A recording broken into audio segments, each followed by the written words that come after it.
So from what I've read, you need to have a BMI index of over 30 to qualify for Ozempic. And at that weight category, you have a very high fat content. And again, one of the concerns with the use of Ozempic is that it's an insulin sensitizer, so it leads to muscle waste. And as a result, you lose muscle, and then, okay, you've lost weight, but overall now you have even more fat than you started off with. How do you respond to that? See, when you try to lose weight, even with aerobic exercise, like if you run, of course, when you lose fat, and you also lose muscle, right? Similarly, with this medication also, when you are actually losing, you are losing because what's happening is because of this medication, it's stopping you to eat. So that means you will also lose muscle. Muscle loss is a phenomena which is to the tune of 30 to 40%.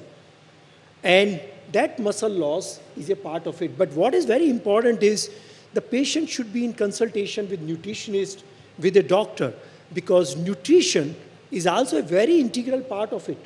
Macronutrients, micronutrients, they have to be taken care. It's, again, medicine is not just alone in this game. When somebody is going for weight loss, it's a 360-degree approach along with doctors and patients. And it has to be also individualized. And it has to be very patient-centric. It's not something that somebody can just go to the pharmacy and get this and do whatever and take this injection and can then further blame this injection, for weight loss. I think nutrition is very important part of it. Diet is very important part of it along with this injection. Suppose a person is losing muscle, then of course they should be taking a little more higher protein diet. And then their muscle loss will be truncated. So lot of celebrities don't talk about being on Ozempic. And this is one of the concern areas. I'll come back to that. But what I want to ask you is that does that mean that when you are taking the medicine, you should also be taking in a lot of supplements and a lot of vitamins to then counter the dramatic weight loss and loss of nutrients? I think the answer which I can give is not all the patients are same, right? And it is basically somebody might have a B-complex deficiency, they might just have to take B-complex. Somebody having an osteoporosis, then they might have to take vitamin D. So they have to supplement with their individual condition. Obesity most often doesn't represent alone. Obesity often represent with other comorbidity conditions like hypertension, diabetes, fatty liver, right? Even the brain disorders, cardiovascular disease, osteoarthritis, and infertility. So it is often present with many of the comorbid situations. Many of the time, 50% of the people have got hypertension. Can you imagine? Osteoarthritis is again, range of 50% people have got osteoarthritis. 21% people have got diabetes along with obesity. So it's never alone. So it has to be taken individually with the patient. And of course, many of the time, the nutrition supplement might be required. So actually, this is one of the things that people are saying, that this medicine doesn't just lead to weight loss, but it can also solve multiple other problems that you're facing. It is now being seen as a solution to a lot of neurological diseases, addiction, heart attacks, cardiovascular problems. Are some of these claims exaggerated? Like it's just becoming like the new miracle drug for everything?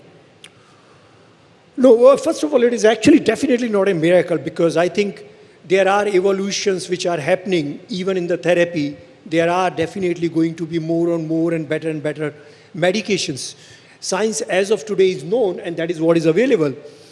Now, when we look at this particular disorder, and could you please just focus on the question, what exactly? Yeah, so the question that I'm asking is that when you, even I've forgotten the question now. Yeah. Yeah. We both need to take Ozempic, Yeah. so neurologically we can be better. Yeah, No, it's a no, no, cure no, for just it's a remember. cure for many of the disease.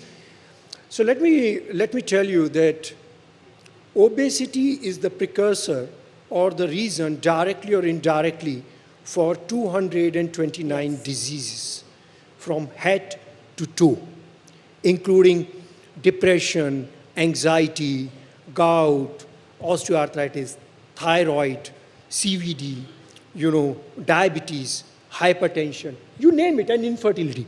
Now, this independently is one of the risk factors. So when you take, and when you try to reduce weight, and we have seen when you reduce even 5% weight, your glycemic level reduces.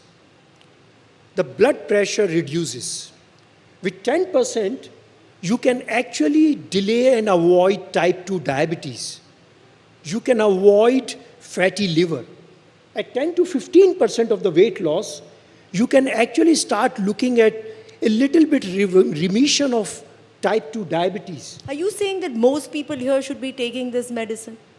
No, I am not. But what I can definitely say is that we were not knowing how much the demand could be. We are actually, Novo Nordisk is basically the powerhouse of protein chemistry. For 100 years, we have been manufacturing insulins. And we definitely take pride that every second person on earth, they take Novo Nordisk insulin. And it's not a new molecule, by the way. Yeah. It's GLP-1, the class which is there, it is actually 30 years old. So it is not something new. It might be new in the arena in terms of when people know about it, because some of the celebrities have made it famous. But it is a class which is there for last 30 years. The semaglutide injectable actually is as old as 6 to 7 years in the market. So it's not something new. In India, we launched oral semaglutide. That itself is now 3 years old. So it's not something which is actually coming just around the corner.